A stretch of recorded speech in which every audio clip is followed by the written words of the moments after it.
à tous, aujourd'hui je vous propose la posture de la tête de la vache, Gomukhasana. Alors Gomukhasana a une valeur très symbolique pour les Indiens puisque ça représente la source du Gange elle-même, qui elle-même représente en fait l'une des divinités du panthéon indien. Je vous laisse lire mon blog si vous voulez en savoir plus. Tête de la vache, pourquoi? Parce que en fait quand on la prend, on a une position pour les genoux qui vue du dessus ressemble à une tête de vache, mais je ne vous la propose pas dans cette version-là, puisque ça demande une certaine souplesse des hanches. Je vous la propose aujourd'hui simplement assis sur les talons, ce qu'on appelle la posture du diamant. Cette posture permet de travailler sur un centre d'énergie qui est très important au niveau de la structure énergétique, qui est le chakra du cœur. J'en parlerai plus au fur et à mesure, mais ce centre, si vous voulez, est le siège de nos émotions. C'est là où la plupart du temps, l'énergie vient se figer quand on a des contrariétés, quand on a vécu des choses douloureuses ou des choses violentes. L'énergie, elle vient vraiment former des nœuds. Donc, c'est important de refaire circuler l'énergie dans ce centre. Ça apaise beaucoup. Ça redonne de l'amplitude à l'énergie, donc qui va pouvoir mieux circuler dans le reste de la structure énergétique. Alors, cette posture de la tête de la vache, elle va faire travailler les bras. Et les bras vont se joindre dans le dos. Alors j'ai préparé une sangle, vous allez comprendre pourquoi après. Donc en fait, une fois qu'on est assis sur nos talons, bien droit, sur une expiration, on va joindre les mains dans le dos.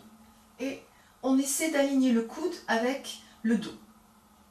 Et puis ensuite, on change et on fait la même chose avec l'autre. Sauf que là, comme j'ai une rupture partielle du supra-épineux de mon épaule droite, je n'ai plus la mobilité pour joindre mes mains dans le dos. Donc, je prévois ma sangle et au moment où je dois joindre mes mains, hop, je peux joindre mes mains dans le dos.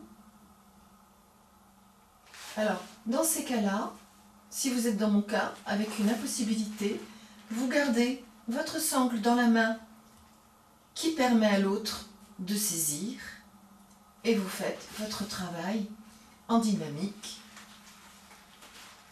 en ayant vraiment quand même le contact. Alors le yoga, on peut avoir différentes blessures. J'ai des élèves qui ont des prothèses de hanche ou d'autres impossibilités dues à des blessures, des fractures ou des opérations. On peut toujours trouver des solutions. Il ne faut pas renoncer à une posture parce qu'on ne peut pas l'apprendre, on aménage. Dans ces écoles, ce qui compte, c'est vraiment le travail de la concentration, de la conscience, du souffle, de l'énergie pour mettre tout ça en union. Donc même si votre posture n'est pas parfaite, ça n'est pas du tout un empêchement à quand même faire le travail de cette posture. Puisque c'est la conscience unie à votre souffle qui va venir faire tout le travail à l'intérieur de cette forme que prend votre corps.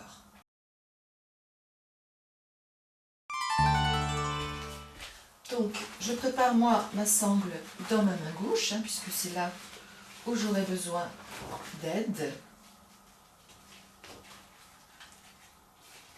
Voilà. Donc on part les yeux fermés, la colonne est bien redressée. On installe Mula Bandha, la langue sur les dents du haut. On fixe un point au milieu du front pour Madhya. On observe son souffle.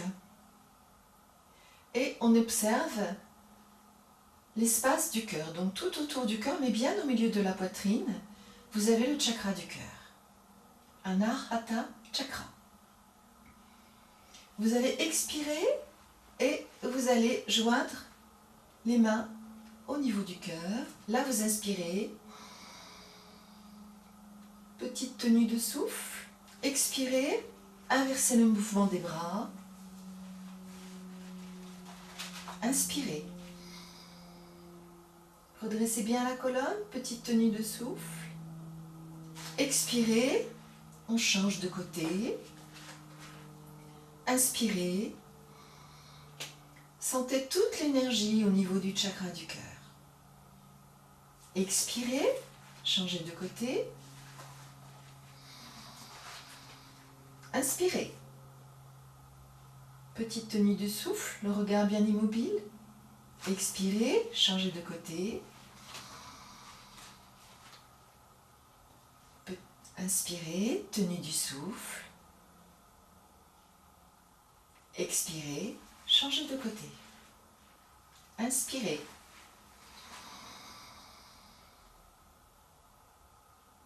Tenue du souffle. Expirez, changez de côté. Et là, on va garder la position quelques instants. Inspirez. Tenue du souffle. Expirez le double. Inspirez. Petite tenue du souffle. Expirez. Inspirez. Dernière tenue de souffle. Relâchez. Posez les mains sur les genoux. On va faire ensuite de l'autre côté. Donc sur une expiration, installez la position de vos mains.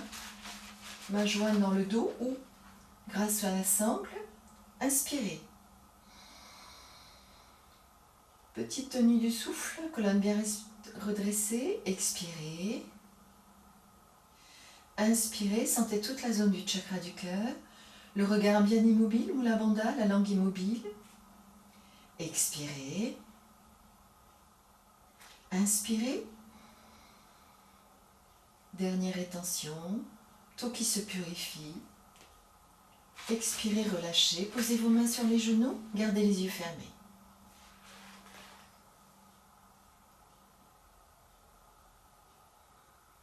Et puis si vous le souhaitez, vous pouvez prendre l'embryon d'or. Vous posez le front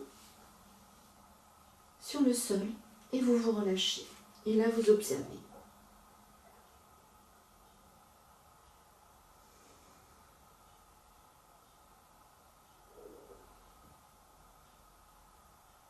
Quand vous le sentirez, vous ouvrirez les yeux, vous reviendrez en assise.